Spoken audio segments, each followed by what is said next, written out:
आपके सामने स्क्रीन पर कुछ सेंटेंसेज हैं, वाक्य हैं, जिसमें क्या है, अगर तुम्हारी मदद ना मिली होती तो, अगर अलार्म ना बजा होता तो, अगर इंटरनेट ना होता तो। मतलब कहने का है, इस सेंटेंस का सेंस है अगर ये काम ना हुआ होता तो, इस तरह से है सेंस।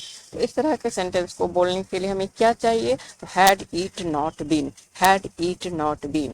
हम लोग सभी जानते हैं, वाकिफ हैं, जो एक होता है इफ के हेल्प से हम इस तरह के सेंटेंस बोलते हैं अगर वाले, जब वाक्य में अगर आता है। लेकिन यहाँ पर हम इफ का यूज नहीं करेंगे, इसके लिए क्या करेंगे, had it not been. Mostly क्या होता है, हमेशा हमारे इंग्लिश स्ट्रक्चर में क्या होता है, सेंटेंस कहाँ से शुरू करते हैं हम लोग, तो सब्जेक्ट से शुरू करते हैं।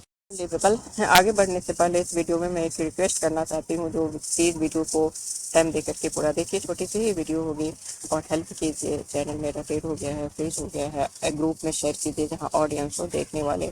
हेल्प कीजिए, आपकी हेल्प से ही कोई भी चैनल ग्रो होता है, प्लीज़ हेल्प। आपको बनाने के लिए हम क्या लेंगे, देखिए पहले इसमें आप सेंटेंस को देखिए तो दो क्लॉज आएगा। जैसे अगर तुम्हारी मदद ना मिली होती तो मैं कैसे एग्जाम क्रैक करता, अगर तुम्हारी मदद ना मिली होती तो मैं अंदर से टूट गया होता। तो इसमें क्या है, दो क्लॉज है। पहला क्या आता है, अगर तुम्हारी मदद ना मिली होती तो, और दूसरा क्या है, मैं अंदर से टूट जाता। दो क्लॉज है। तो यहाँ पर क्या है, तो सब्जेक्ट से हमें सेंटेंस शुरू करना होता है, लेकिन यहाँ पर हम सेंटेंस अपने वाक्य को शुरू कहाँ से करेंगे, इस तरह में हम कहाँ से अपने वाक्य को शुरू करेंगे, हैड इट नॉट बीन। और सेकेंड क्लॉज क्या हो जाएगा, सब्जेक्ट प्लस वुड हैव और वर्ब का third form. Always keep in your mind, जहाँ कहीं भी, where is have always takes third form of verb. इन सेंटेंस में जहाँ भी आपको हैव मिले, उसके साथ आंख बंद करके ग्रामर के अनुसार वर्ब का थर्ड फॉर्म लगाइए। तो subject would have plus verb का third form.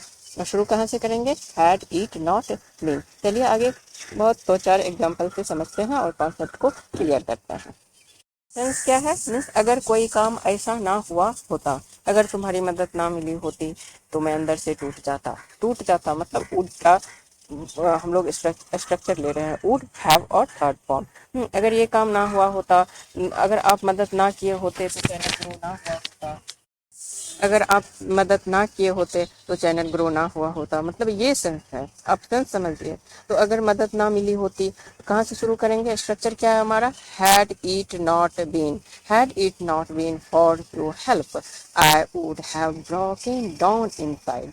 Broken down inside means अंदर से टूट गए होते।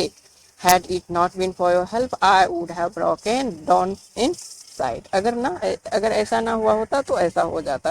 क्लियर है, अगर इंटरनेट ना होता तो स्टडी के लिए हमें स्ट्रगल करना पड़ता।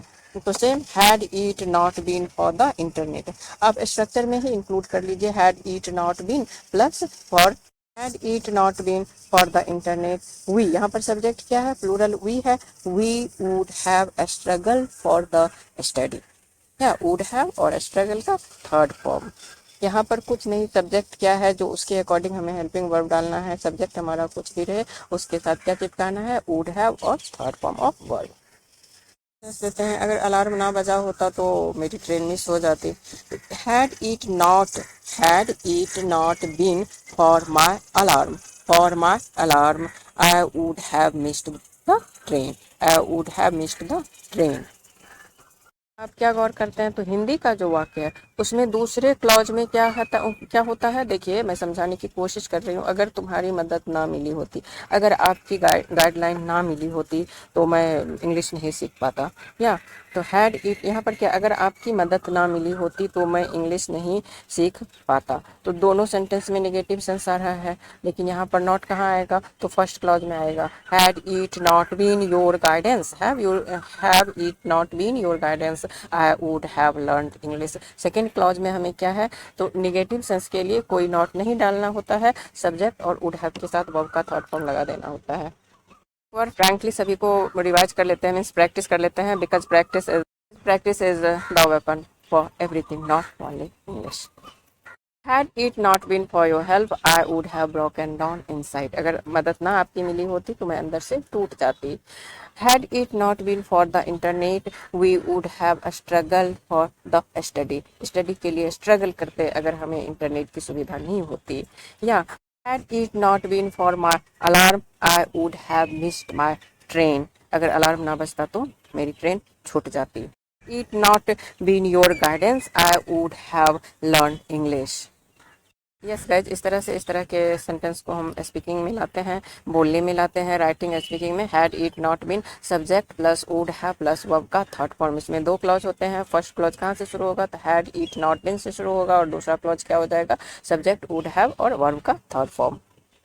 छोटी सी वीडियो है, फिर भी हेल्पफुल रही होगी आप लोगों के लिए अगर पूरा देखे होंगे तो। Thank you for watching.